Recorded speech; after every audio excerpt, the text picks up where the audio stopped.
বহুত বড় বুজুর্গ আমাদের গ্রামেরই, আর দুনিয়াতে নাই, বহুত বড় বুজুর্গ আমাদের বাচ্চা যাদের জবানে শুনেছি।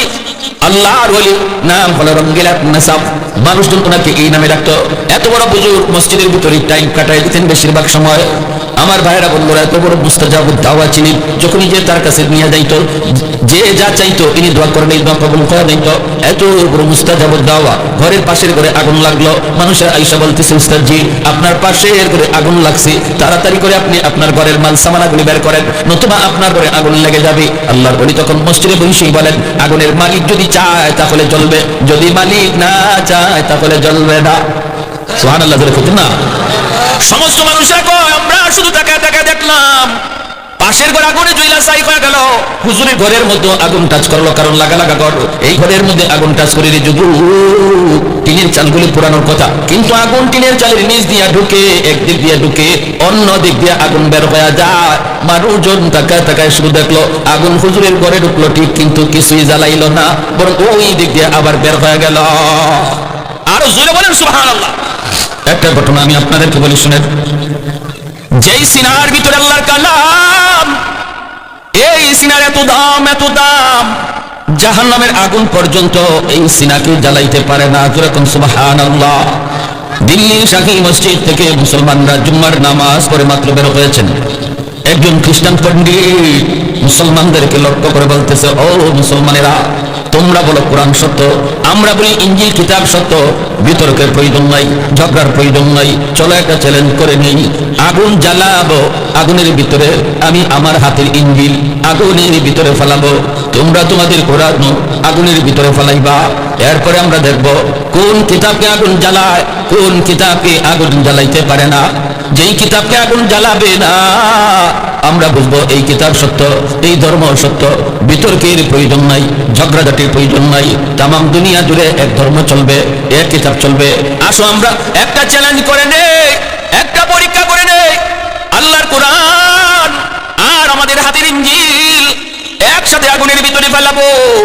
যেই কিতাবটারে আগুন জ্বালাবে, যেই কিতাবকে আগুন জ্বালাবে না, পরীক্ষা হয়ে যাবে কোন কিতাব সত্য, কোন ধর্ম সত্য।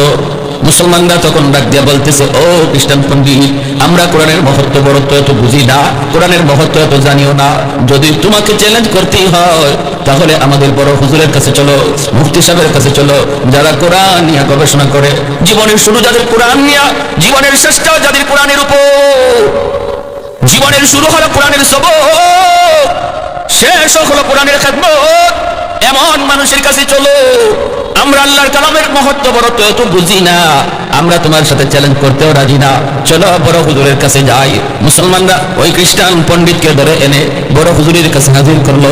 তখনকার সময় বড় হুজুর ছিলেন শাহ আব্দুল আজিজ মুহাদ্দিস দেহলভী রহমাতুল্লাহি আলাইহি, শাহ ওয়ালিউল্লাহ মুহাদ্দিস দেহলভী রহমাতুল্লাহি আলাইহি সুযোগ্য সন্তান, যার এক ফতোয়ার কারণে ইংরেজরা ভারতবর্ষ থেকে পালাতে বাধ্য হয়েছিল, যার ফতোয়াকে বিপ্লবী ফতোয়া বলা হয়।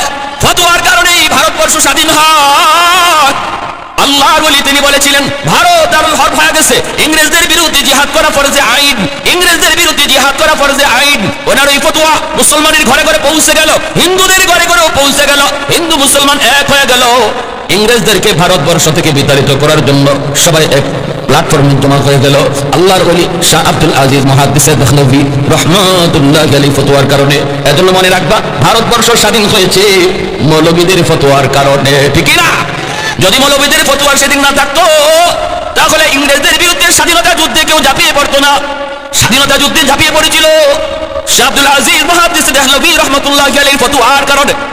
ভাইরা বন্ধুরা, ইতিহাস প্রমাণ, ভারত স্বাধীন হওয়ার পিছনে উলামায়ে কেরামের কি অবদান। এই ভারতবর্ষ স্বাধীন হওয়ার পিছনে উলামায়ে কেরামের অবদানের কথা অস্বীকার করা যায় না রে যুবক। এজন্য আল্লাহর ওলির কাছে ওনাকে নিয়ে হাজির হলো। মুসলমানরা ডাক দেয়া বলতেছে, হুজুর পণ্ডিতে কি বলতেছে একটু আপনি শুনেন। আমরা ওর কথা এতটা বুঝি না, আমরা কোরআনের মহত্ব গুরুত্ব এত জানিও না, আমরা তার সাথে মোকাবেলা করবো না, আমরা তারে ধরে ধরে আপনার কাছে নিয়ে এসেছি। আল্লাহর ওলি ডাক দেয়া বলেন, পণ্ডিত মহাজন কি তুমি বলতে চাও একটু বলো। সে বলতেছে, উস্তাদজি আপনারা বলেন কোরআন সত্য, আমরা বলি ইনজিল কিতাব সত্য, আপনারা বলেন ইসলাম ধর্ম সত্য, আমরা বলি খ্রিস্টান ধর্ম সত্য। এত বিতর্কের প্রয়োজন নাই, চলুন আমরা একটা চ্যালেঞ্জ করে নিই। চ্যালেঞ্জ কেমন করে তুমি চ্যালেঞ্জ করতে চাও? সে বলে আগুন জ্বালাবো, আমার হাতের ইনজিল আগুনের ভিতরে ফালাবো, আপনারাও কোরআনকে আগুনের মধ্যে ফালাবেন, এরপরে দেখবো কোন কিতাব জ্বলে আর কোন কিতাব জ্বলে না। আল্লাহ ওলি আব্দুল আজিজ মুহাদ্দিস দেখলভি রাহমাতুল্লাহি আলাইহি তখন বলেন, আমি তোমার চ্যালেঞ্জ গ্রহণ করলাম। আল্লাহু আকবার, আর একটু জোরে বলেন আল্লাহু আকবার। তিনি বলেন, আমি তোমার চ্যালেঞ্জ গ্রহণ করলাম। কবে, কোন সময়, কত তারিখ, কোন টাইমে তুমি চ্যালেঞ্জ করবা?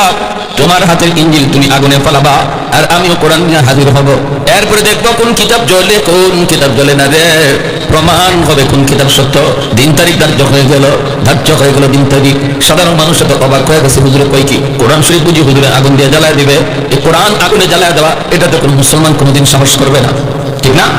আল্লাহর কালাম আগুনে জ্বালায় দেওয়া মুসলমান সাহস করবে না, কিন্তু মুসলমান নীরব, কারণ কোরআনের ধারক বাহক তিনি নিজেই চ্যালেঞ্জ গ্রহণ করেছেন, কবুল করেছেন।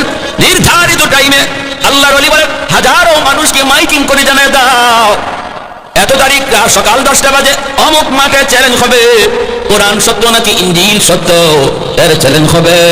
মুসলমানকে দাওয়াত দাও, অমুসলমানকে দাওয়াত দাও, খ্রিস্টানকেও তুমি দাওয়াত দাও, হিন্দুকেও দাওয়াত দাও, বিভিন্ন ধর্মের মানুষকে আসতে বলো, সবাই যেন দেখে। ওপেন ময়দানের ভিতরে চ্যালেঞ্জ হবে। হাজারো মানুষ জমা হয়ে গেল, খ্রিস্টানরাও জমা হলো, ইহুদিরাও আসলো, হিন্দুরাও আসলো দেখার জন্য। যেই মাত্র মানুষের সমাগম, আব্দুল আজিজ মুহাদ্দিস দেহলভি রাহমাতুল্লাহি আলাইহি মাইকটা হাতে নিয়ে বলেন, উপস্থিত হাজিরিন, আমার পণ্ডিত ভাই, ইনি খ্রিস্টান ধর্মের পণ্ডিত, চ্যালেঞ্জ করেছেন আগুনের মধ্যে উনি ওনার ইনজিল ফেলাবে, আর আমি আমার কোরআন ফেলাবো। এরপরে দেখা যাবে কোন কিতাব জ্বলে কোন কিতাব জ্বলে না। আমি তো তার চ্যালেঞ্জ গ্রহণ করেছি, তবে আপনাদের সামনে আমি বলতে চাই, আমি চ্যালেঞ্জটা আরেকটু বাড়াইয়া গ্রহণ করলাম, আরে একটু বাড়াইয়া। ওই খ্রিস্টান পণ্ডিতকে, হুজুর আপনি বাড়াইয়া কেমন করে কবুল করলেন?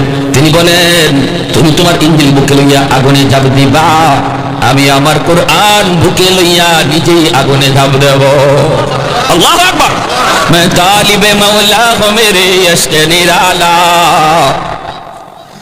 मैं तालिबे मौला हूँ मेरे यश्क निराला, है जुमला जहां जिनके तजल्ली से उजाला, है जुमला जहां जिनके तजल्ली से उजाला, मादरुद जहां गैर खुदा यार नदारम, जुज़ी याद खुदा ही चिदिगुर कार नदारम, जुज़ी याद खुदा ही चिदिगुर कार नदारम। সাথে সাথে খ্রিস্টান পণ্ডিত পেটে একটা মোচড় মারল, টেনশনে পড়ে গেল, ভয় পেয়ে গেল। ওই খ্রিস্টান পণ্ডিত যে এসেছিল চ্যালেঞ্জ লইয়া, হাতের মধ্যে ইনজিল লইয়া, সে তখন ডাক দেয়া বলতেছে, উস্তাদজি আমি এত বড় চ্যালেঞ্জ গ্রহণ করতে পারবো না, আমি ইনজিল লইয়া আগুনে ঝাঁপ দিতে পারবো না, আমি এই চ্যালেঞ্জ পারবো না। আল্লাহর ওলি বলেন, কেন পারবা না? কেন পারবা না? আমি যদি কোরআন বুকে লইয়া আগুনে ঝাঁপ দিই, তুমি কেন পারবা না? যদি কোরআন সত্য হয় কোরআনও জ্বলবে না, আমিও জ্বলবো না। আল্লাহু আকবার জোরে কর। যদি আল্লাহর কোরআন সত্য হয় কোরআনও জ্বলবে না, আমিও জ্বলবো না। আর যদি মিথ্যা হয় তাহলে ইনজিলও জ্বলবে, তুমিও জ্বলবে। তাহলে বলো কেন তুমি পারবা না? আমি যদি পারি তুমি কেন পারবা না? বাঁচার কোনো পথ নাই, যাওয়ার কোনো সুযোগ নাই। ওই যে দেখো চতুর্দিকে মানুষ হাজির হয়ে গেছে, একটু ভাববার চিন্তা তুমি করতে পারবা না। চ্যালেঞ্জটা কিন্তু আমি করি নাই, চ্যালেঞ্জটা তুমি করেছো, এইবার তোমাকে জবাব দিয়ে দিতে হবে। বলো তুমি কেন পারবা না? কেন পারবা না? কয় হুজুর আমি মাপ চাই, আমি পারবো না। আল্লাহর ওলি বলে, কেন পারবা না? বলতে হবে তোমাকে কেন পারবা না, কারণ আমার তো ইয়াকিন আল্লাহর কোরআন সত্য, কোরআন জ্বলবে না, আমিও জ্বলবো না। তোমার ধর্মের প্রতি তোমার যদি ইয়াকিন থাকে, ইনজিলের প্রতি তোমার যদি বিশ্বাস থাকে, ইনজিল যদি না জ্বলে তুমিও জ্বলবা না, তাহলে তুমি কেন রাজি না? কয় হুজুর মাপ চাই, মাপ চাই, এত বড় চ্যালেঞ্জ আমি গ্রহণ করতে পারবো না। আল্লাহর ওলি যখন বলেন তাহলে বাঁচার কোনো উপায় নেই, একজন মানুষও তোমাকে ফেরত দিতে দেবে না, সুস্থ দেখে তোমাকে দিতে দেবে না, জান নিয়ে তুমি বের হতে পারবা না, তাড়াতাড়ি বলো কি বাটপারি লইয়া আইছো, কি ষড়যন্ত্র লইয়া আইছো। তখন কয় হুজুর আমি সব খুলে বলবো, সব বাটপারি আমি খুলে বলবো, বিনিময়ে আপনি আমাকে একটু বাঁচাবেন, মানুষের মাইর থেকে আঘাত থেকে বাঁচাবেন। আল্লাহর ওলি কয় আমি চেষ্টা করব, আগে সত্য কথা বলো, ষড়যন্ত্রের কথা বলো। তখন সে মাইক হাতে নিয়ে বলতেছে, হাজিরিন উপস্থিত জনতা, আমি আগুনের ভিতরে ঝাঁপ দিব না, ঝাঁপ দিব না, কারণ হলো আমার হাতের মধ্যে যে ইঞ্জিল দেখতেছেন, এই ইঞ্জিল কিতাব আমি কেমিক্যাল মাখায় আনছি, মেডিসিন মাখায় আনছি। এই ইঞ্জিল কিতাব যদি আমি আগুনে ফালাই, মেডিসিনের কারণে, কেমিক্যালের কারণে ইঞ্জিল কিতাবটা চলবে না। এটা কিতাবের কোনো কেরামতি না, এটা কেমিক্যালের কেরামতি। এটা কিতাবের কোনো গুণ নয়, কেমিক্যালের কেরামতি। এজন্য ইঞ্জিল কিতাব লইয়া যদি আমি আগুনে ঝাঁপ দেই, আমার ইঞ্জিল ঠিকই জ্বলবে না, কিন্তু আমার বডিতে কেমিক্যাল মাখাই নাই। আমি যদি আগুনে ঝাঁপ দিই, আগুন আমাকে ছাড়বে না, আমাকে সাই করে ফেলবে। অতএব আমি মেনে নিলাম আল্লাহর কোরআন সত্য, ইসলাম ধর্ম সত্য, আজ আমি প্রকাশ্যে এটা মেনে নিলাম। আর আমি এসেছিলাম একটা ষড়যন্ত্র লইয়া, আমি পরাজিত হলাম, আমাকে আপনারা ক্ষমা করবেন। এই অবস্থায় সাথে সাথে 20,000 খ্রিস্টান যুবক সাথে সাথে কালেমা পড়ে মুসলমান হয়ে যায়। আর একটু জোরে বলি সুবহানাল্লাহ। এবার মুসলমানের এখন হুজুর আপনি এটা কি কইলেন? হুজুর বিজয় তো আমাদের হয়েছে আলহামদুলিল্লাহ, কিন্তু যখনই আপনি কইছেন আপনি কোরআন বুকে লইয়া আগুনে ঝাঁপ দিবেন আর ও ইঞ্জিল লইয়া আগুনে ঝাঁপ দিবে, তখনই আমাদের কলিজায় কামড় দিছে। হাই রে, যদি এই বেঈমানে এটা রাজি হয়ে যায়, তখন ও আগুনে ফুললে আর জ্বললে আর ছাই হইলে আমাদের কি? কিন্তু হুজুর আপনাকে যদি আমরা হারাইতাম, আপনার যদি কোনো ক্ষতি হইতো, তাহলে আমরা এই বুক রাখতাম কোথায়? আপনাকে আমরা আর পাইতাম কোথায়? হুজুর আপনি তো আমাদের জন্য বট গাছের ছায়া, আপনি তো আমাদের জন্য রহমত, আপনারা হারাইলে আমরা কি করে বাঁচতাম? হুজুর এটা কেমন শর্তটা আপনি লাগাইছিলেন? এখন তো আমাদের জানটা রক্ষা হয়েছে, যে সে স্বীকার করে নিছে। আল্লাহর ওলি ডাক দিয়া বলেন, ও মুসলমানেরা, তোমরা কি মনে করেছ আমি যদি আগুনের ভিতরে কোরআন লইয়া ঝাঁপ দিতাম রে, তোমরা কি মনে করেছ আগুন আমাকে জ্বালায় ফেলতো? ভালো করে শুনো, আমার পবিত্র নবীর জবানে হাদিস, যেই সিনার মধ্যে কোরআন থাকে ওই সিনাকে জাহান্নামের আগুন পর্যন্ত জ্বালায় না। অতএব আমার 100 ইয়াকিন ছিল, আমি যদি কোরআন বুকে লইয়া আগুনে ঝাঁপ দিতাম, আগুন কোরআনকেও জ্বালাইতো না, আমাকেও জ্বালাইতো না, বিন্দু পরিমাণ আমার কোনো ক্ষতি হইতো না।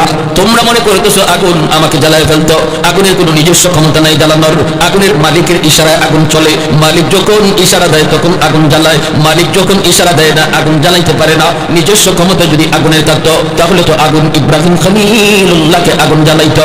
আগুনের যদি নিজস্ব ক্ষমতাই থাকতো, তাহলে মুসা কালিমুল্লাহকে তুর পাহাড়ে আগুন জ্বালাইতো। এত কিছু এর দ্বারা প্রমাণ হয় আগুনের নিজস্ব কোনো ক্ষমতা নাই, আগুন তার মালিকের আদেশে চলে। ঠিক কিনা ধরে বলেন? উসমান হারুনি আল্লাহর বহুত বড় ওলি, খাদেমকে নিয়ে রওনা দিয়েছেন শীতের রাত। হুজুর ওযু করবেন, একটু পানি গরম করা লাগবে। বলতেছেন বাবা দেখ না একটু হুজুর পানি পাওয়া যায় কিনা। খাদেম যা দেখতেছে পানি পাইছে, আগুন পাওয়ার ব্যবস্থা করার জন্য খুঁজতে গেল, যা দেখে কিছু মানুষ আগুনের সামনে দাঁড়ায় দাঁড়ায় আগুনের পূজা করে, আগুনের পূজা করে, আগুনের পূজা করে, অগ্নি পূজারী, এরা আগুনকেও দেবতা মনে করে। এই অবস্থায় খাদেম কয়, ভাই রে একটু আগুন দিবানি, আমার উস্তাদ যে পানি গরম করবে ওযু করার জন্য। ওরা কয় আমরা কোনো মুসলমানকে আগুন দেব না, কারণ আগুন হলো আমাদের দেবতা। নাউজুবিল্লাহ ধরে কয় আগুন হলো আমাদের দেবতা। কয় না ভাই দাও না, দিলে কি আগুন কমবে নাকি? কয় কমবে কি বাড়বে তাও জানি না, দিব না দিব না। এই অবস্থায় খাদেম চলে গেল, যাই বলতেছে উস্তাদ জি আগুন তো পাইলাম, কিন্তু আগুন ওরা দিবে না। দিবে না কেন দিবে না? কয় ওরা আগুনের পূজা করে, আগুনের পূজা। উসমান হারুনি খাজা মঈনুদ্দিন চিশতি রহমতুল্লাহ আলাইহি, ওনার পীর মঈনুদ্দিন চিশতি রহমতুল্লাহ আলাইহি উস্তাদ, তিনি চলে গেলেন, যা বলতেছেন বাইরে আগুন দাও, আগুন দিলে আমি পানিটা গরম করবো, ওযুর পানি। ওরা কয় আমরা তো আগেই বললাম আগুন কোন মুসলমানকে দেব না। আল্লাহর ওলি কয় কেন, কি জন্য দিবা না? কয় আগুনের পূজা করি। কেন পূজা করো? কয় আগুনের পূজা করলে মৃত্যুর পর আগুন আমাদেরকে মায়া করবে, মৃত্যুর পর আমাদেরকে জ্বালাবে না। আল্লাহর ওলি উসমান হারুনি কয় মৃত্যুর পর আগুন তোমাদেরকে জ্বালাবে কি জ্বালাবে না, এটা দুনিয়াতে একটু টেস্ট করে দেখো। তো কেমন? আঙ্গুলটা শুধু আগুনের ভিতরে দাও, দেখো তোমাদের আঙ্গুল আগুনে জ্বালায় কি জ্বালায় না। অগ্নি পূজারীরা তো নবী, তুমি তো আইসো আমাদেরকে আগুন দিয়ে জ্বালানোর জন্য, আগুন তো জ্বালাবি, আগুনের স্বভাবটাই তো জ্বালানো। আল্লাহর ওলি কয় না, আগুনের সবারই জ্বালানো নয়। আগুন জ্বালাইলে ইব্রাহিম নবীরে কেন জ্বালাইল না? মূসা নবীকে কেন জ্বালাইল না? অগ্নি পূজারীরা কয় মিয়া ইব্রাহিম বুঝি না, মূসা বুঝি না, তুমি কিছু দেখাইতে পারবা কিনা একটু বলো। ওসমান হারুনি কয় তাহলে বুঝি দেখতে চাও? সাথে সাথে তিনি ছোট্ট একটা বাচ্চা পাশে দাঁড়ায় আছে রে, ওই ছোট্ট বাচ্চাটাকে কুলে নিয়া আল্লাহু আকবার বইলা আগুনের ভিতরে চলে গেলেন। এখন তো রাম রাম রাম রাম রাম শুরু। হায় রে, মৌলবী মরছে মরক, মৌলবী জ্বলছে জ্বলুক, কিন্তু আমাদের বাচ্চাটার কি দোষ ছিল?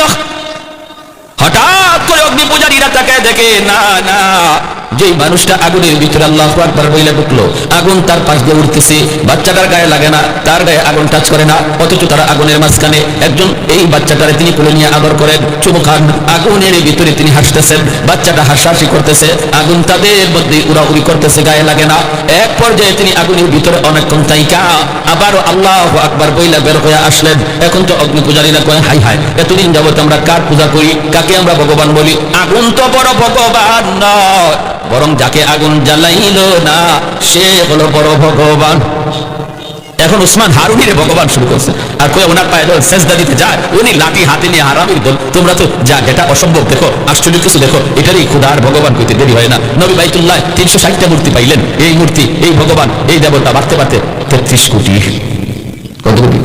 33 কোটি তুলসী গাছ, এটা ভগবান। এজন্য বলি আগুনের স্বভাবে জ্বালানো নয়। ওই অবস্থায় আব্দুল আজিজ মুহাদ্দিস দেহলভী রাহমাতুল্লাহ আলাইহি বলেন, আমার নবী পবিত্র জবানের হাদিস, যেই সিনায় কোরআন থাকে এই সিনাকে জাহান্নামের আগুন জ্বালায় না, আমার দুনিয়ার আগুন কেমন করে জ্বালাম? এজন্যই আমি রাজি হয়েছিলাম